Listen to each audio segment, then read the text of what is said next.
दरअसल एक रात फिरौन गहरी नींद में सो गया। चारों तरफ सन्नाटा छा गया और रात का घना अंधेरा हर तरफ फैल गया।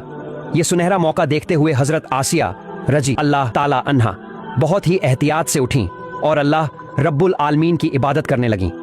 काफी देर तक वो पूरे दिल से सच्चे इखलास के साथ अल्लाह की इबादत में डूबी रहीं। फिर उन्होंने अपने दोनों हाथ उठाए और गिड़गिड़ाते हुए अल्लाह से दुआ करने लगी, ऐ रब्बुल आलमीन, इस दुनिया में जो कुछ भी हो रहा है वो सब तेरी ही मर्जी से हो रहा है। तेरी इजाजत के बिना कुछ भी नहीं हो सकता। ऐ मेरे मालिक, मेरे शौहर को हिदायत दे। वो नादानी में खुद को खुदा समझ बैठे हैं, मासूम इंसानों पर जुल्म कर रहे हैं। उनके दिल को साफ कर दे, उसमें समझदारी भर दे और उन्हें ऐसा इल्म अता कर जो उनकी आंखें खोल दे। ऐ अल्लाह, उन्हें उनकी गलती का एहसास करा दे। हम सब तेरी मखलूक हैं, हमें माफ कर दे और सीधे रास्ते पर चलने की तौफीक दे। हजरत आसिया धीरे धीरे अपने लिए, अपने शौहर के लिए और पूरी इंसानियत के लिए अल्लाह से दुआ मांग रही थीं। रो रो कर अपने दिल का दर्द बयान कर रही थीं। लेकिन तभी उनका ये रोना फिरौन के कानों तक पहुंच गया। वो एकदम जाग गया और कुछ अल्फाज सुन भी लिया। जब उसने देखा कि आसिया अल्लाह से मदद मांग रही हैं, तो वो गुस्से से बिफर उठा। उसने गुस्से से कहा, ए आसिया, अब तुम हद से आगे बढ़ चुकी हो। तुम मेरी दी हुई रोटी खाती हो, मेरे दिए कपड़े पहनती हो, मेरे ही महल में रहती हो, फिर भी मेरी इबादत छोड़कर किसी और को खुदा मानती हो। मैंने तुम्हें कई बार चेतावनी दी थी, पर तुमने मेरी एक भी बात की कद्र नहीं की। आखिर क्यों, बताओ। हजरत आसिया ने बहुत ही नरम और मोहब्बत भरे लहजे में कहा, ऐ मेरे शौहर, मैं आपकी वफादार बीवी हूँ। मेरा फर्ज है कि मैं आपकी सेवा करूं और हमेशा आपके लिए भलाई की दुआ करूं। मैं अल्लाह से दुआ करती हूं कि वह आपको दुनिया और आखिरत दोनों में सलामत रखे। मैं कभी भी आपका नुकसान नहीं चाहती। लेकिन फिरौन का गुस्सा और भड़क गया। उसने कहा, मुझे तुम्हारी ये बातें सुनने का कोई शौक नहीं। मैं तुम्हारे इस रवैये से बहुत नाराज हूं और अब इसे बर्दाश्त नहीं कर सकता। ये मेरी आखिरी चेतावनी है। आगे से मैंने तुम्हारे मुंह से मूसा के खुदा का नाम सुना तो अंजाम बुरा होगा। हजरत आसिया ने बड़ी ही समझदारी और सुकून से जवाब दिया, ऐ मेरे शौहर, आप मिस्र के सबसे बड़े बादशाह हैं। यहाँ की जनता आपके हुक्म को मानती है। ताकत और अक्ल में आपका कोई मुकाबला नहीं। लेकिन फिर भी आप ऐसी नादानी क्यों कर रहे हैं? आप जानते हैं कि इस पूरी दुनिया का असली मालिक सिर्फ अल्लाह रब्बुल आलमीन है। फिर भी आप खुद को खुदा क्यों कह रहे हैं? अगर आप सच में खुदा होते तो क्या एक छोटा सा मच्छर या मक्खी भी बना सकते थे? जब आप एक मामूली सा कीड़ा भी नहीं बना सकते तो खुदा कैसे हो सकते हैं? देखिए, सूरज, चांद, सितारे, ऊंचे पहाड़, दरख्त, ये सब कुछ अल्लाह की कुदरत से बना है। क्या आप इनमें से कुछ भी बना सकते हैं? नहीं। तो फिर किस दलील पर आप खुद को खुदा मानते हैं? तुम सिर्फ अपनी हुकूमत और ताकत के सहारे ये झूठा दावा कर रहे हो कि तुम खुदा हो। लेकिन सच बताओ, क्या मेरी बात गलत है? हजरत आसिया रजी अल्लाह ताला अन्हा की ये बात सुनते ही फिरौन गुस्से से दहाड़ उठा और चिल्लाया, ऐ धोखेबाज औरत, तुम्हारी हिम्मत कैसे हुई मेरी आंखों में आंखें डालकर ऐसी बातें करने की? तुम इतनी बड़ी जुर्रत कैसे कर सकती हो? मुझसे सवाल कर रही हो? क्या तुम्हें नहीं पता मेरा कानून कितना सख्त और बेरहम है? अब मुझे सब समझ आ गया है। तुम और मूसा दोनों मेरे खिलाफ साजिश कर रहे हो। तुम दोनों का मकसद एक ही है, मुझे खुदा मानने से इनकार करना। तुम मेरी बीवी होकर मेरे कानून को ठुकरा रही हो, मेरी तौहीन कर रही हो। तुम्हारा अंजाम बहुत ही भयानक होगा। अब तुम्हारे पास बचने का कोई रास्ता नहीं है। कान खोलकर सुन लो, जो मेरे खिलाफ साजिश करता है उसकी सिर्फ एक ही सजा होती है, मौत। यह कहकर फिरौन गुस्से में वहां से चला गया। लेकिन उसी दौरान एक अहम घटना घटी। हजरत मूसा अलैहिस्सलाम ने फिरौन के बावर्ची काबू को कत्ल कर दिया और मदियन की तरफ रवाना हो गए।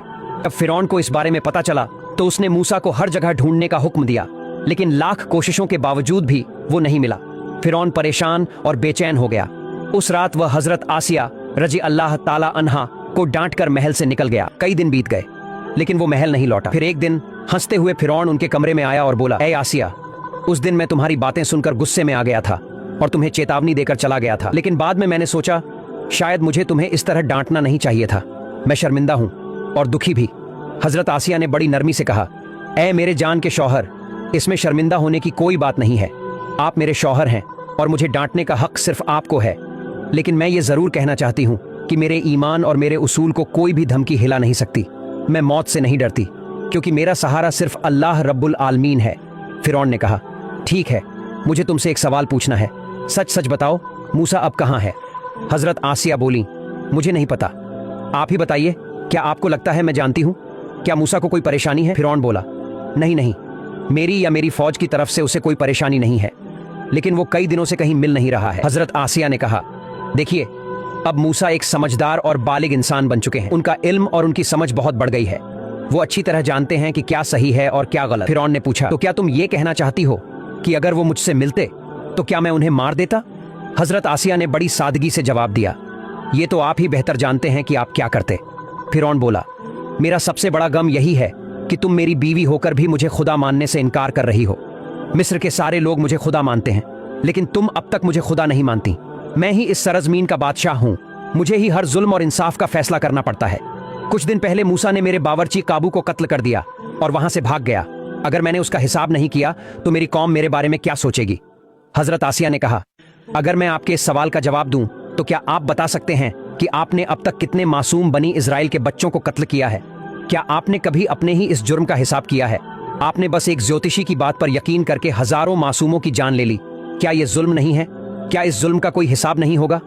फिरौन गुस्से में कांपता हुआ बोला, मैं सोच रहा था कि आज मैं तुम पर गुस्सा नहीं करूंगा, लेकिन तुमने फिर मुझे भड़का दिया। सुन लो, मैं अपने इलाही दावे के जरिए लोगों के दिलों में अपनी बादशाहत कायम रखना चाहता हूं। अब मैं आखिरी बार कह रहा हूं, मुझे खुदा मान लो, वरना अंजाम बहुत भयानक होगा। हजरत आसिया ने बहुत सुकून और हिम्मत से जवाब दिया, और मैं भी आपको आखिरी बार कह रही हूं, मैं सिर्फ और सिर्फ अल्लाह रब्बुल आलमीन को खुदा मानती हूं, उसी की इबादत करती हूं, उसी पर ईमान रखती हूं। इसलिए आप भी अपने झूठे खुदाई के दावे से तौबा कर लीजिए और उस सच्चे मालिक पर ईमान ले आइए। फिरौन तिलमिलाया, उसका चेहरा गुस्से से लाल हो गया और वह महल से बाहर निकल गया। अब वह आसिया को सजा देने का फैसला कर चुका था।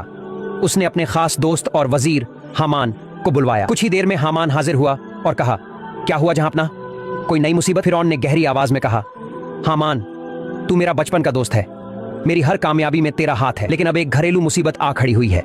मेरी बीवी आसिया मुझे खुदा मानने से इनकार कर रही है।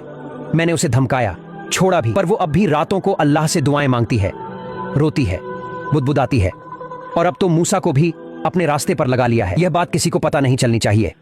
अब तू ही बता, इस बागी औरत का क्या किया जाए? हामान ने कहा, मेरी राय में बेगम साहिबा को कैद कर लिया जाए, और अगर कोई सवाल उठे तो आप ऐलान कर सकते हैं कि फिरौन का कानून सब पर बराबर चलता है। जो भी खिलाफ जाएगा, चाहे अपना हो या पराया, सजा पाएगा।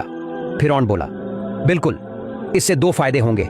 एक, लोग समझेंगे कि मैं इंसाफ पसंद हूं, और दूसरा, कैद में रहकर आसिया का ईमान कमजोर हो जाएगा और वह मजबूर होकर मुझे खुदा मानने लगेगी। अगले ही दिन हजरत आसिया और उनके बच्चों को कैद खाने में डाल दिया।